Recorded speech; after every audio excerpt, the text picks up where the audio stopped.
अस्सलाम वालेकुम।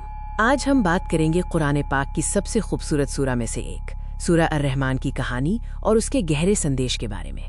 सूरा रहमान, जिसे कुरान का दिल भी कहा जाता है, अपनी अद्भुत लय, सुंदरता और अल्लाह की अनंत दया का वर्णन करने के लिए प्रसिद्ध है। ये हमारे लिए एक महान नेमत है। इस सूरा में अल्लाह ताला ने अपनी शान, अपनी रहमत और इस कायनात में मौजूद अपनी निशानियों का बयान किया है, जो हर सुनने वाले को गहराई तक छूता है।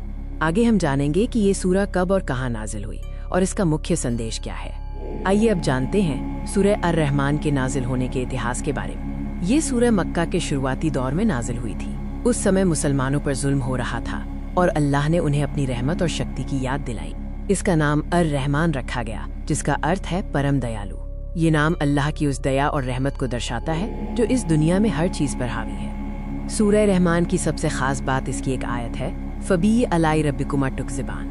ये आयत सूरह में 31 बार दोहराई गई है। इसका मतलब है, तो तुम अपने रब की कौन कौन सी नेमतों को झुठलाओगे।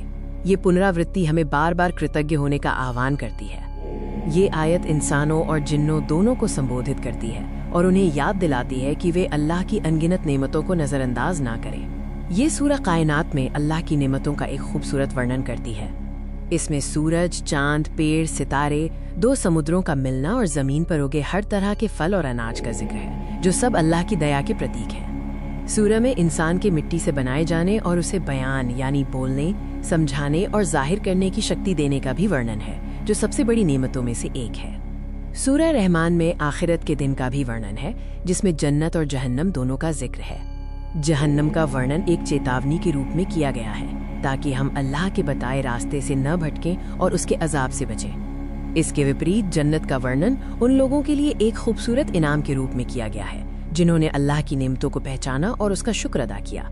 सूरह रहमान का मुख्य उद्देश्य हमें अल्लाह की दया और शक्ति को पहचानना सिखाना है। ये हमें याद दिलाती है कि अल्लाह की नेमतें इतनी ज्यादा हैं कि हम उन्हें गिन नहीं सकते, और उन नेमतों के बदले हमें उसका शुक्रगुजार होना चाहिए।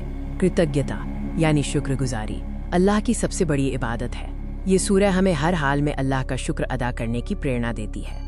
तो आइए इस महान सूरह के अंतिम भाग की ओर बढ़ते हैं। सूरह रहमान हमें सिखाती है कि हमें हमेशा अपनी जिंदगी में अल्लाह की नेमतों को देखना चाहिए, न कि सिर्फ अपनी परेशानियों को। हर मुश्किल के बाद आसानी है। इस सूरह को सुने, इस पर विचार करें और अल्लाह की अनंत दयालुता और सुंदरता को पहचानें। जज़ाक अल्लाह खैरन। सुनने के लिए शुक्रिया।